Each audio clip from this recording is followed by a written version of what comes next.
Alright, at this point we're going to go through the update procedure for the timer.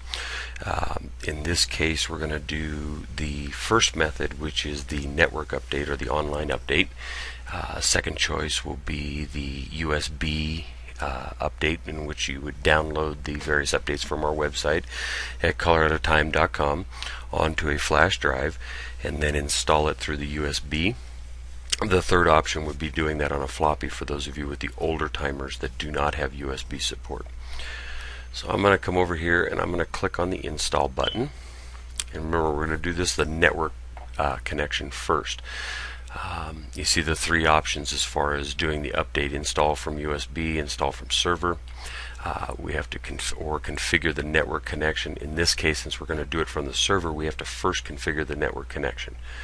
I'm going to click on configure network connection, and I'm going to click to obtain a dynamic IP address.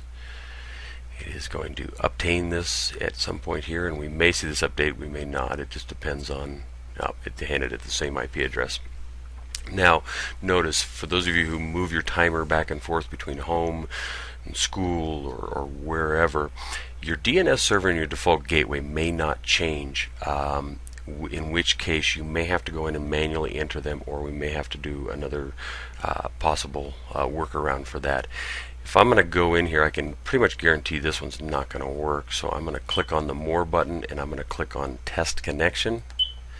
And you'll notice no dialog box pops up real quickly that says connection is good, which tells me that it's going to go through its timeout here and come back with a network connection that's not working. So in the interim, what I'm going to do is I am actually going to start up, I'm on this PC here, I'm going to start up Command Prompt.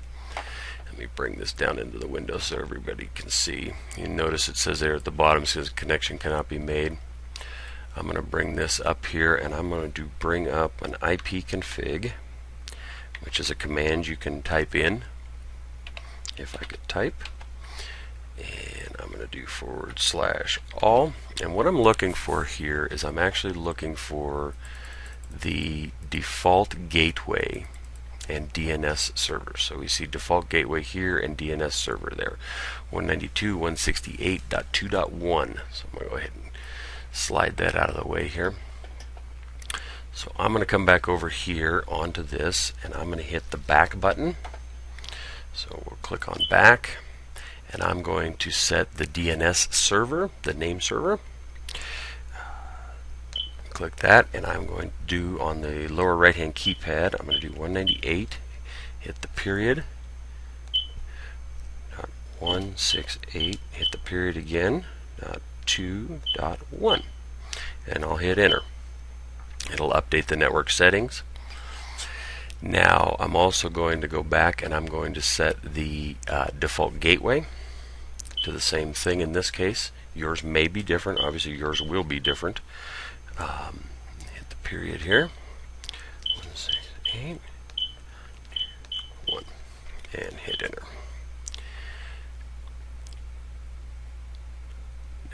At this point, I'm going to try the More button one more time, and I'm going to try Test Connection one more time. And this may or may not give me, what this will normally give me is that a connection is good. It does not always immediately jump into that, but we will be able to, here once this times out, we'll be able to see what we can do. Okay. So what I need to do now is I need to hit the More button, and I need to hit the Store Network Settings. So it's going to go through and update the network settings. At this point, I need to hit the Quit button, and I need to hit More, and I need to do Shutdown. Answer yes to the shutdown. What this is going to do is it's going to store the network settings within the, as far as the DHCP server or DNS server and the default gateway. Once the screen is off, I can actually flip the switch down and turn it off. So after the timer had completely powered down, I'm going to then wait a few seconds and power it back up. It's going through its boot process now, and what we're going to do is once we get back up into Sportloader, we're going to go back into the install, and we're going to tell it to obtain a dynamic IP address again one more time. Even if it's stored one in there, we're just going to verify it, and we're going to go from there and check and make sure the test connection is good. A lot of times what happens is that this holds over the previous connection settings from wherever you had it connected, or if it's new from the factory, sometimes it holds those connections settings. So let's click on the install button here. We're going to go back up and we're going to configure network settings. Notice it still has the IP address in there, but I'm going to go ahead and I'm going to hit obtain dynamic IP address. It's obtaining dynamic IP, please wait. And notice it did update it. In this case, it handed it a different IP address. So it's going to go through and update. Now at this point we'll test more, and now we're going to go to test connection, and good success, we have connection is good. I can hit the quit button once, we'll go back out into ins and then back out to main screen. We'll go to install again and install from server. At this point you'll get a dialog box that opens up and it tells you exactly what it's updating. This particular timer in this case, pretty much everything needed to be updated as far as I know. It's actually installing Synchro onto here.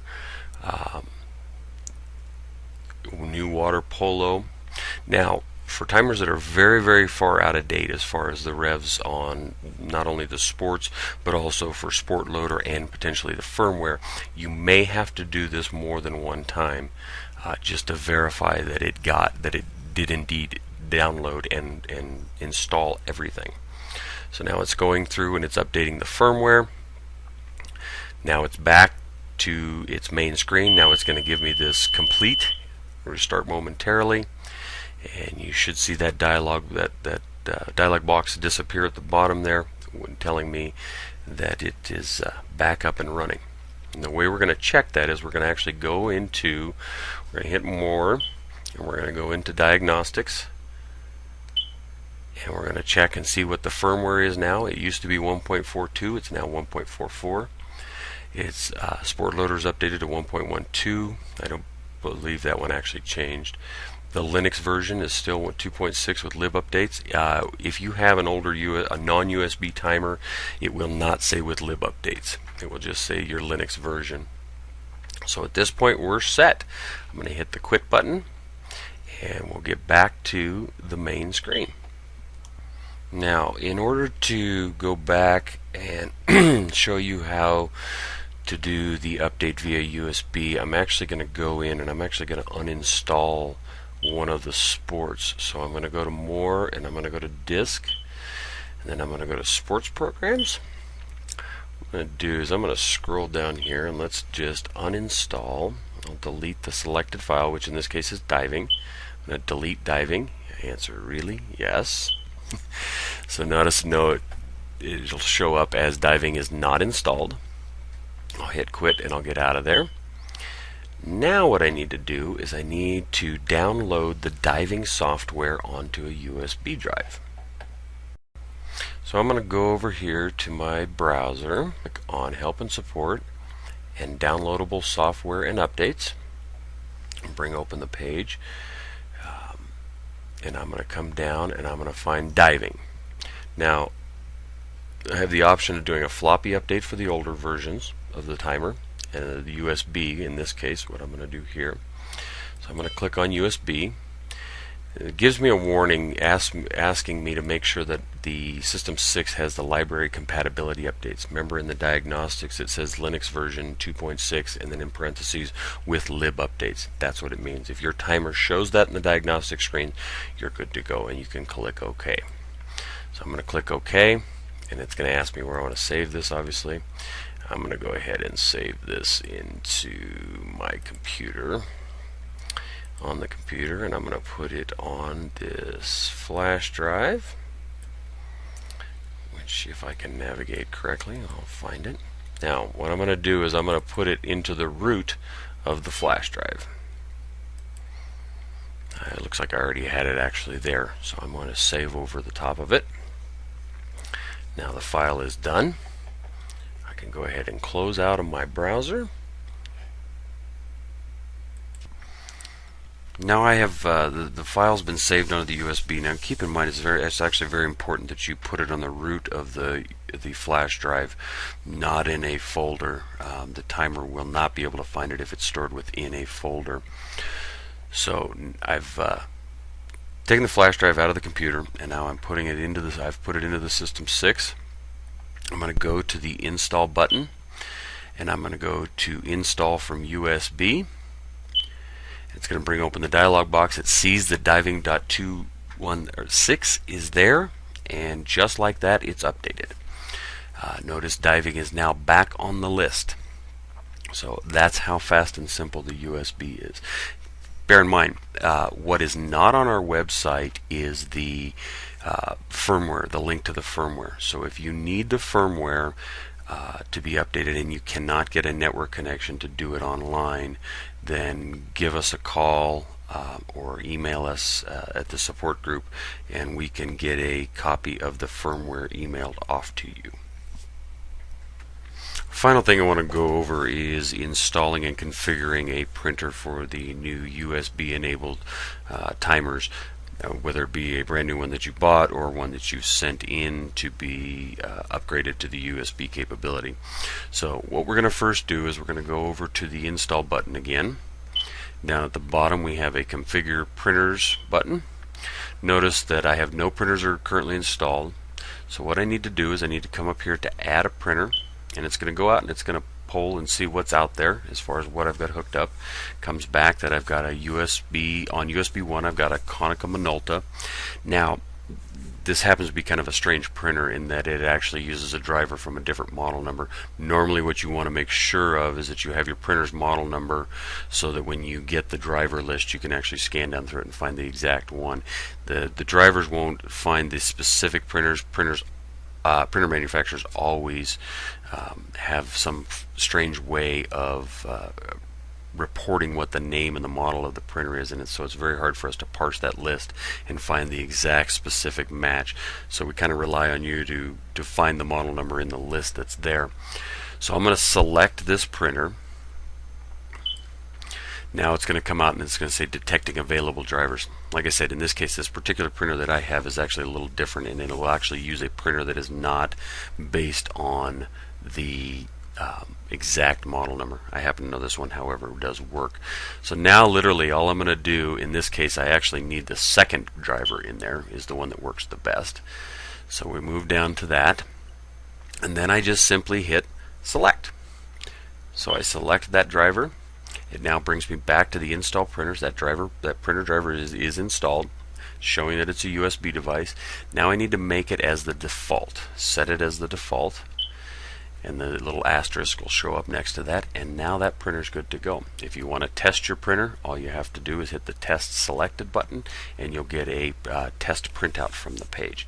Alternatively, you could actually go into swimming or diving and print out stored results, and you would verify that as well.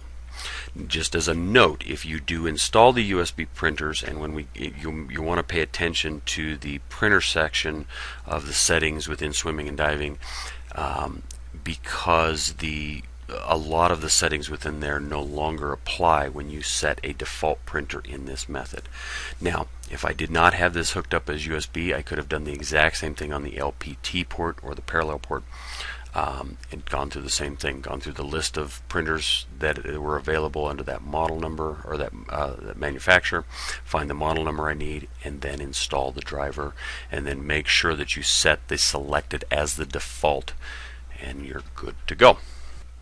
Okay, this concludes then the introduction kind of overview and some of the nitty-gritty of the Sportloader program. The important things to take away from this are that you need to make sure that you are keeping your timer up to date as far as the software revisions. There are some things we kind of glossed over on going through these, but by all means, if you don't have a printed copy of the manuals, you can certainly download them from our website at coloradotime.com. It's not often that I recommend to read a printed manual, but they are very good. And for those things that you want to know a little bit more about, the material is definitely there for you to learn it.